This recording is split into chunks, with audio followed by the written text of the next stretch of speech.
तब भी exam pass out नहीं हो सकता, क्योंकि आपके पास तो कोई बैकग्राउंड नॉलेज नहीं होगा जिसके थ्रू आप जो है वो पास कर लें। इसलिए थ्योरी प्लस MCQs दोनों चीज़ें रिक्वायर्ड होती हैं ताकि पार्ट 1 का जो एग्ज़ाम है वो पास हो सके। हमें थोड़े से और कुछ लोग ज्वाइन कर लें ताकि हम प्रॉपर जो है अपना सेशन पेरिकार्डियम का वो स्टार्ट कर लें।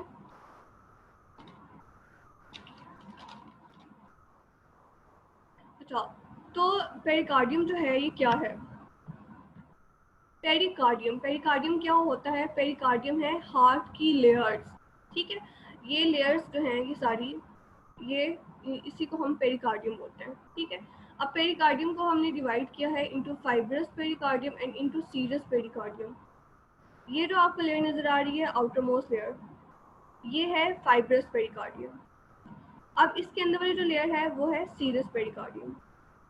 अब जो सीरस पेरिकार्डियम है वो एक उसकी जो लेयर है उसको कहते हैं पेराइटल लेयर, और जो सेकेंड लेयर है वो उसका नाम है विज़रल लेयर, ठीक है। तो सबसे पहले हम डिस्कस करेंगे फाइब्रस पेरिकार्डियम को। फाइब्रस पेरिकार्डियम जैसे कि आपको पता चल रहा है कि fibrous pericardium outer most layer है, ठीक है।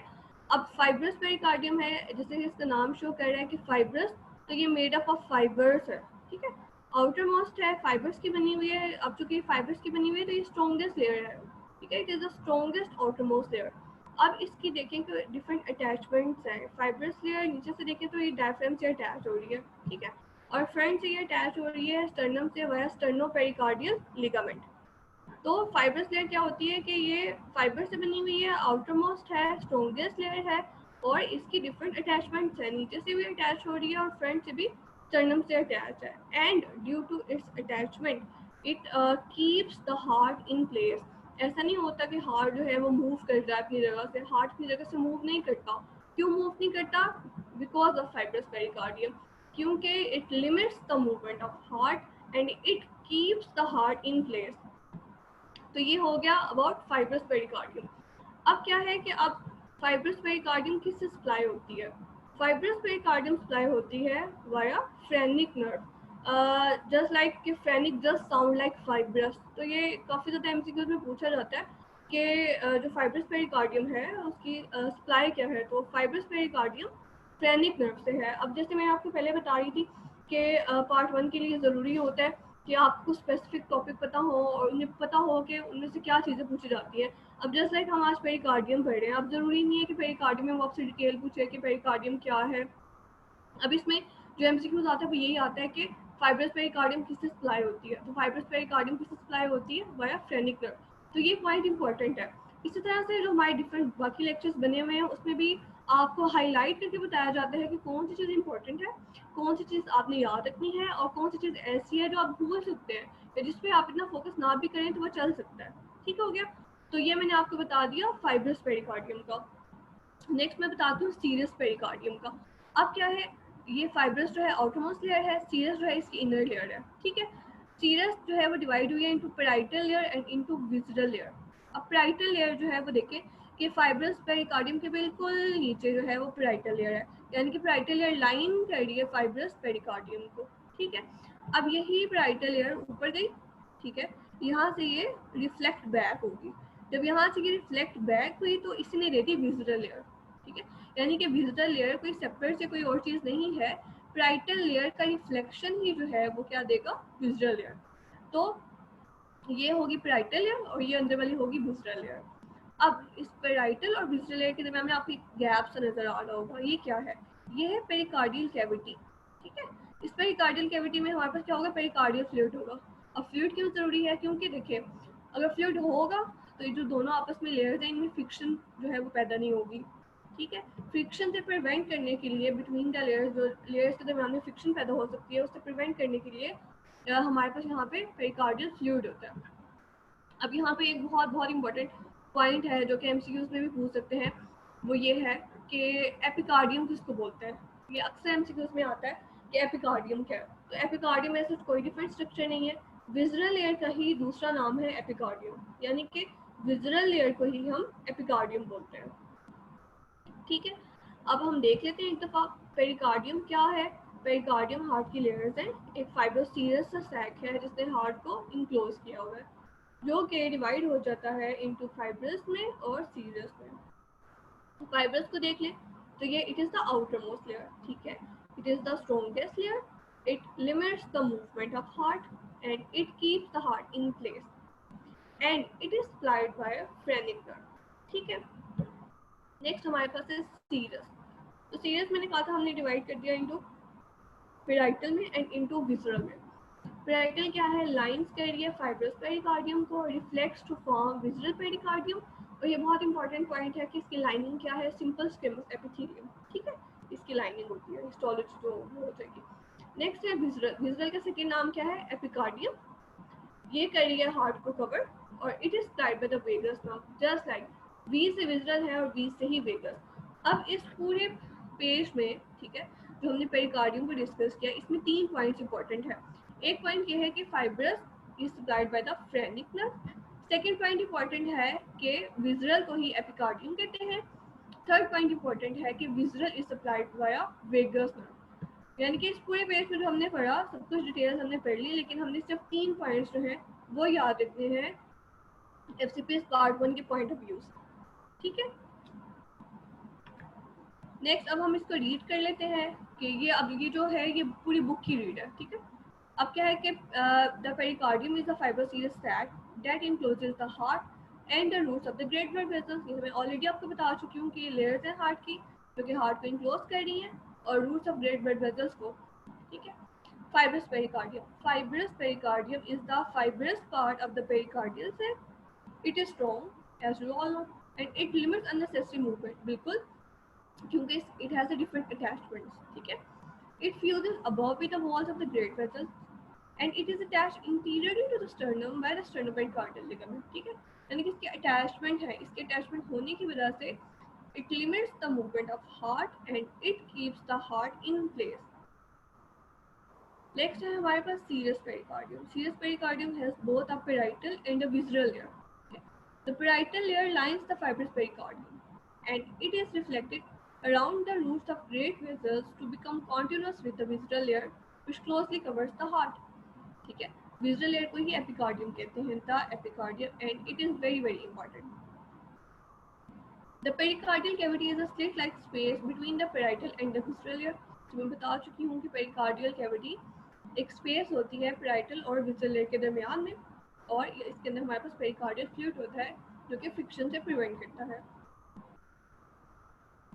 यहाँ पे एक इम्पॉर्टेंट पॉइंट है वो मैं बताऊंगी कि ट्रांसवर्स साइनस होती है, ठीक है। एक थ्रू एंड थ्रू साइनस है जो कि हार्ट को सेपरेट कर रही है एओर्टा से और पल्मोनरी ट्रंक से। अब अगर सर्जरीज होनी हो तो वहाँ पे ये साइनस बहुत ज़्यादा मैटर करती है कि उसके थ्रू हम अप्रोच कर सकते हैं। तो ये होगी ट्रांसवर्स साइनस। इसी तरह से हमारे पास ओब्लिक साइनस होती है, वो कर्ली सैक साइनस होती है जिसका डेड एंड होता है। अब हम यहाँ से देख लेते हैं पेरिकार्डियल साइनसेस। तो ट्रांसवर्स साइनस है is the reflection of serous pericardium around ascending aorta and the pulmonary trunk and the reflection around the great veins. जबकि oblique sinus क्या है, is a recess formed by the reflection of serous pericardium around the vena cava and the four pulmonary veins. Transverse sinus through and through sinus है, oblique sinus का curly sac end होता है, dead end होता है। अब यहाँ पे हम देख लेते हैं पेरिकार्डियम के MCQs। अब ये MCQs जो हैं मतलब पूरे पेरिकार्डियम से जो पिछले हमारे पास जितने भी पास्ट पेपर्स जो आ चुके हैं उसमें पेरिकार्डियम से रिलेटेड यही MCQs जो हैं वो पूछे गए हैं। Pericardiocentesis left of sternum 5th and 6th intercostal space में होती है। एपिकार्डियम बहुत दफ़ा पूछा गया है। It is a visceral layer of serous pericardium. Second में भी ये रिपीट हुआ हुआ है कि एपिकार्डियम क्या है, विजिटल सीरियस पेरिकार्डियम होती है। नेक्स्ट विजिटल पेरिकार्डियम की जो नर्व सप्लाई क्या है, वेगस नर्व है। इस तरह से फाइब्रस पेरिकार्डियम की नर्व सप्लाई क्या है, phrenic nerve. Fibrous just sounds like phrenic. Hope तो मुझे लगता है कि यहाँ तक पेरिकार्डियम जो है वो क्लियर हो गया है आपको। मैं दोबारा से एक दफ़ा बता देती हूँ, आज का जो हमारा टॉपिक था वो पेरिकार्डियम था।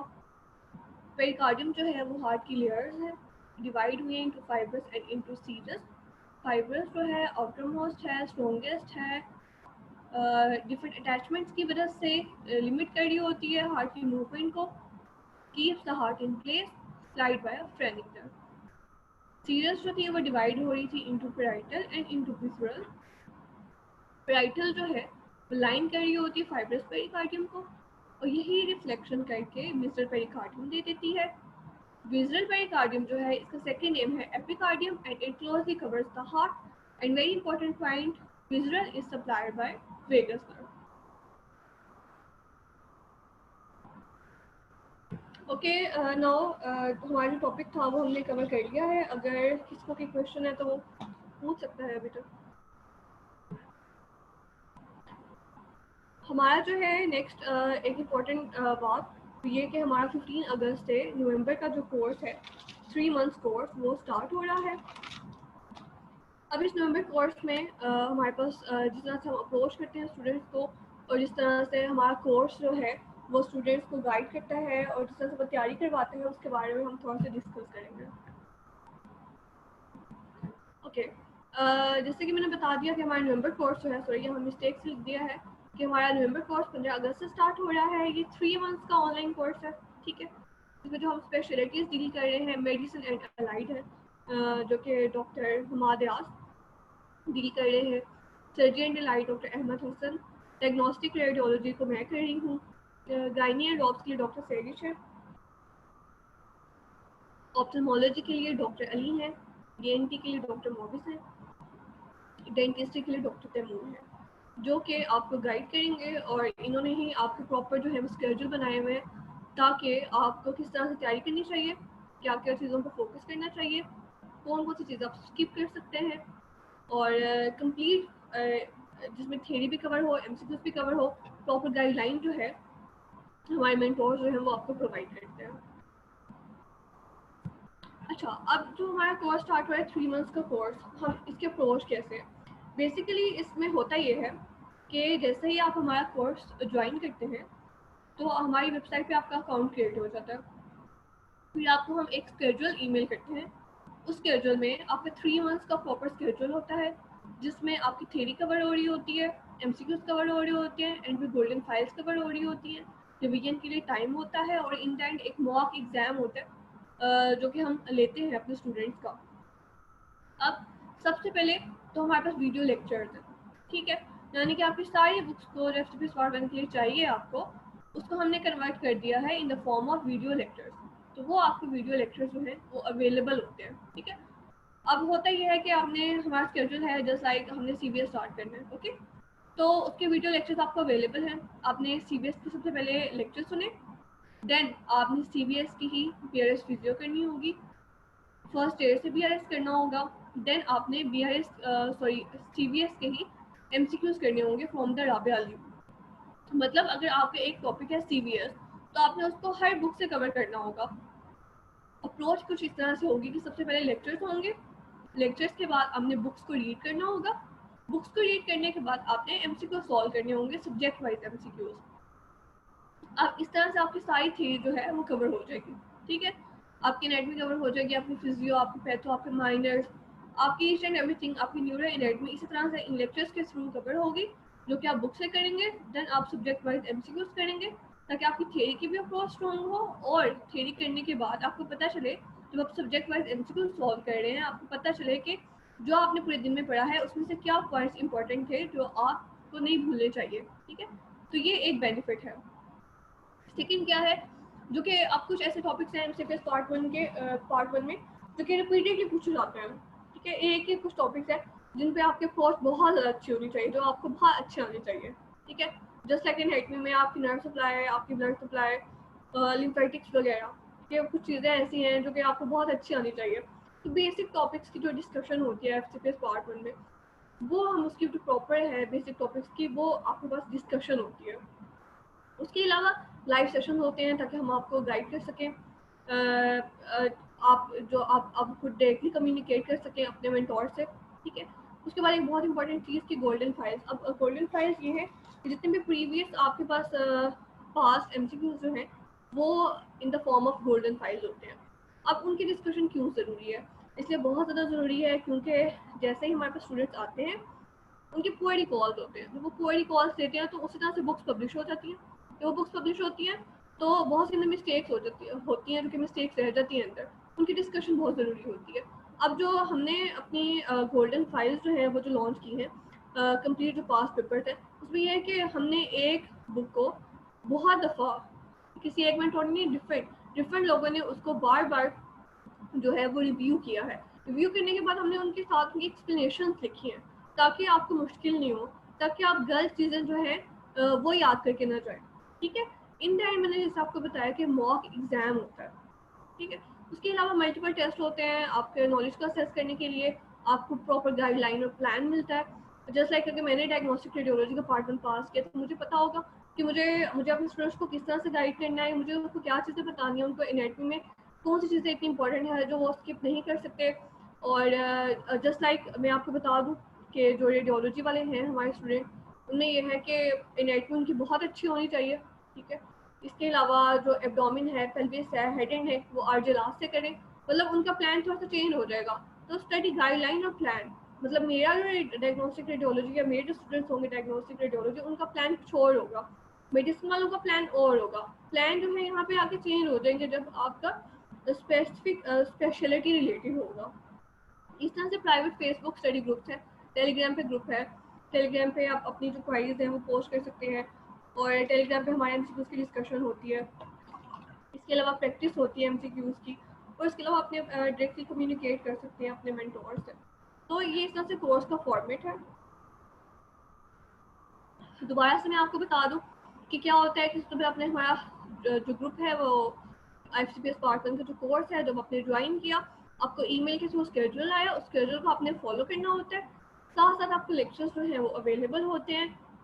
गोल्डन फाइल्स की डिस्कशन हो रही होती है FCPS फेसबुक पे।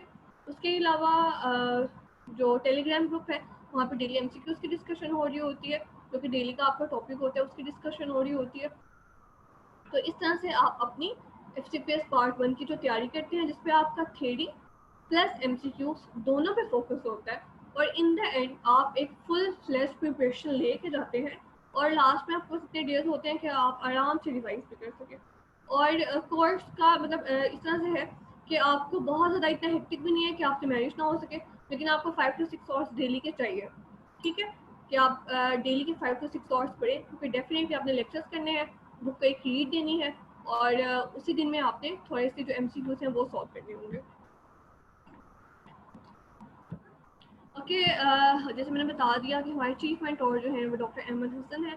बाकी मेंटोर टीम में डॉक्टर हमाद यास मेडिसिन के हैं, मैं हूँ डायग्नोस्टिक रेडियो की, डॉक्टर सैरिश हैं for gynae, doctor Mohammad Ali Khalid हैं फॉर आई, डॉक्टर मोविज़ हैं फॉर ENT। स्टार्ट डेट जो है 15 अगस्त है, मतलब कल से हमारा कोर्स जो है वो स्टार्ट हो रहा है। अभी तक हमें 90+ स्टूडेंट्स से ज्वाइन कर लिया हुआ, हमारे पास इतनी ज़्यादा स्लॉट्स नहीं है। अगर कोई ज्वाइन करना चाहता है तो first come first serve basis के थ्रू होगा। ये कुछ फीस स्ट्रक्चर है। लिमिटेड सीट्स, बहुत कम सीट्स रहती हैं हमारे पास। ठीक है, ऑलमोस्ट 10 तक, और वो भी फर्स्ट कम और फर्स्ट सर्व बेसिस पे। ये है FCPS वेट। ठीक है, अब FCPS वेट में क्या है, जितने भी ये वन लाइनर है इस तरह से कि जितने भी पुराने MCQs जो हैं आ चुके हैं पास्ट प्रीवियस, वो जो है इन कम्प्रिहेंसिव और इजी अप्रोच में इसमें डिस्कस हुए हैं। और FCPS नेट जो है वो आपने साथ करनी होती है अपनी प्रिपरेशन करते हुए। इसमें है FCPS gynae end of. FCPS gynae end of में जितने भी गोल्ड रिकॉर्ड्स हैं प्रीवियस, उनकी डिस्कशन, उनकी एक्सप्लेनेशन, गाइनी वालों के लिए है बुक। इस तरह से हमारे पास है FCPS मेड गोल्ड रिकॉर्ड। अब इसमें हमारे पास 7, 8, 9 है। अब इसमें हमारे पास जितने प्रीवियस पेपर्स आ चुके हैं उनकी डिस्कशन है, उनकी एक्सप्लेनेशन है, उनके MCQs हैं, और फिर उनको करेक्ट किया है, और डिस्कशन जो है कंट्रोवर्शियल MCQs की वो भी हुई है इसमें।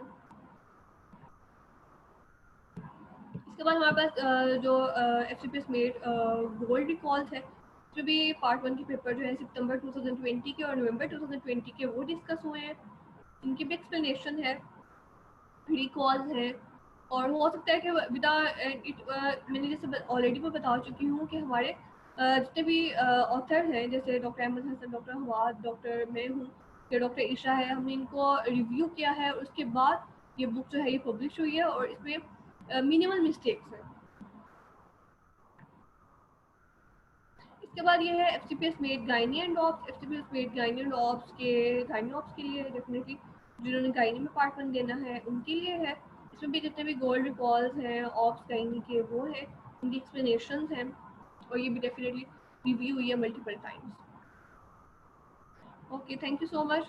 होप सो कि आपको पेरिकार्डियम जो है वो समझ आया है। Thank you so much.